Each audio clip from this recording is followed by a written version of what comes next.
grandmother, and the sweetest 3-year-old baby sister all over curls, and a medium-sized brother who always forgets to wipe his feet, and a big, good-looking brother named Jimmy, who is a junior at Princeton. We have the jolliest times at the table.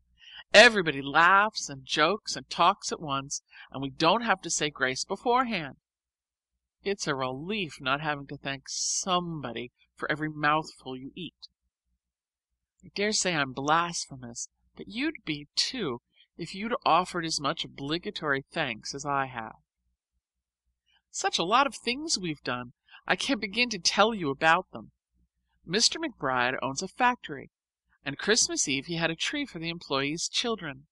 It was in the long packing room, which was decorated with evergreens and holly. Jimmy McBride was dressed as Santa Claus, and Sally and I helped him distribute the presents. Dear me, Daddy, but it was a funny sensation. I felt as benevolent as a trustee at the John Grier Home. I kissed one sweet, sticky little boy, but I don't think I patted any of them on the head. And 2 days after Christmas, they gave a dance at their own house for me. It was the first really true ball I had ever attended. College doesn't count where we dance with girls. I had a new white evening gown, your Christmas present, many thanks, and long white gloves and white satin slippers. The only drawback to my perfect, utter, absolute happiness was the fact that Mrs. Lippett couldn't see me leading the cotillion with Jimmy McBride. Tell her about it, please, the next time you visit the JGH. Yours ever, Judy Abbott. P.S. Would you be terribly displeased, Daddy, if I didn't turn out to be a great author after all, but just a plain girl? 6:30 Saturday. Dear Daddy, we started to walk to town today, but mercy how it poured. I like winter to be winter with snow instead of rain. Julia's desirable uncle called again this afternoon and brought a 5-pound box of chocolates. There are advantages, you see, about rooming with Julia.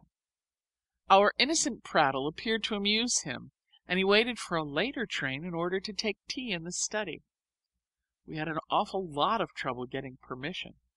It's hard enough entertaining fathers and grandfathers, but uncles are a step worse, and as for brothers and cousins, they are next to impossible.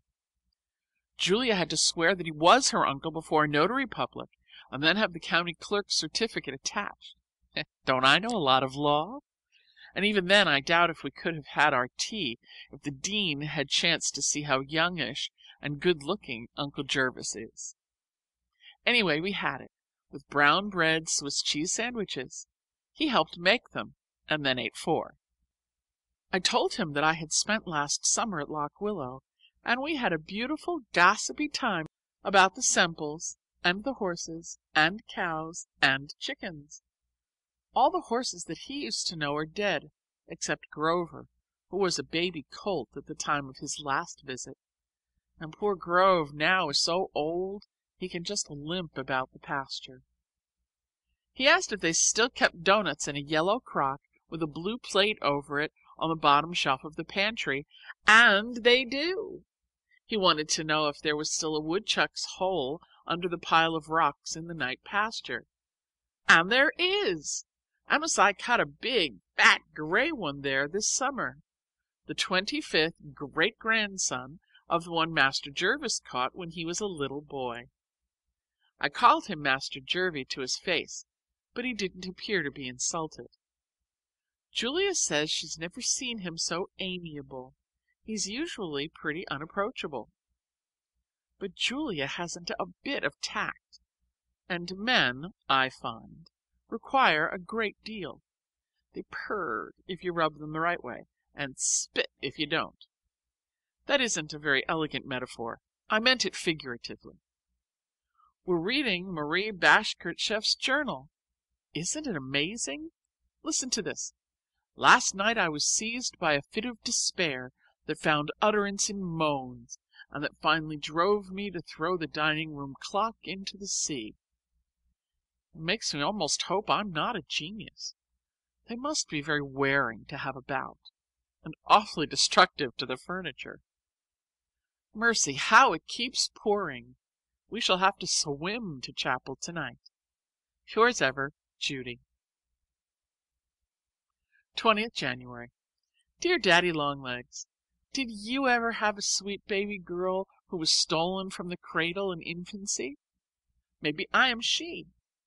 If we were in a novel, that would be the denouement, wouldn't it? It's really awfully queer not to know what one is. Sort of exciting and romantic. There are such a lot of possibilities. Maybe I'm not American. Lots of people aren't.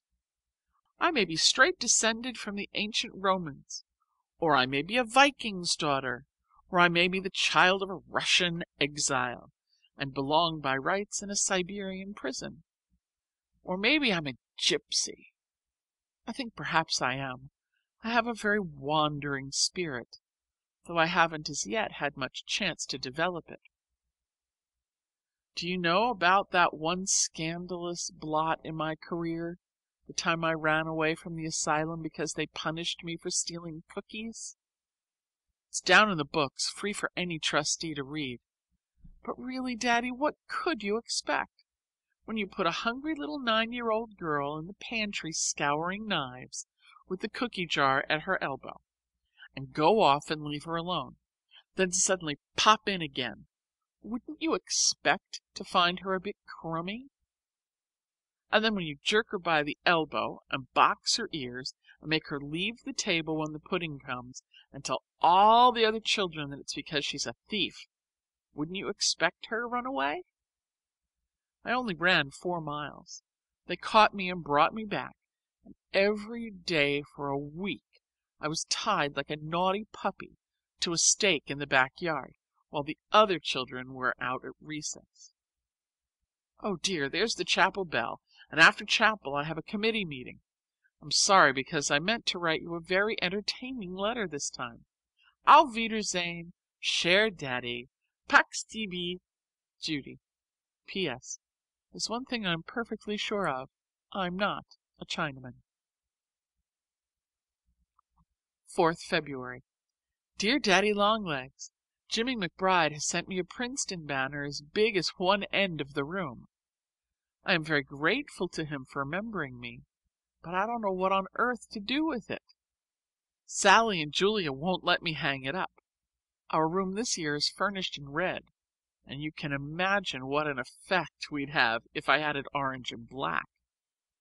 But it's such nice, warm, thick felt, I hate to waste it.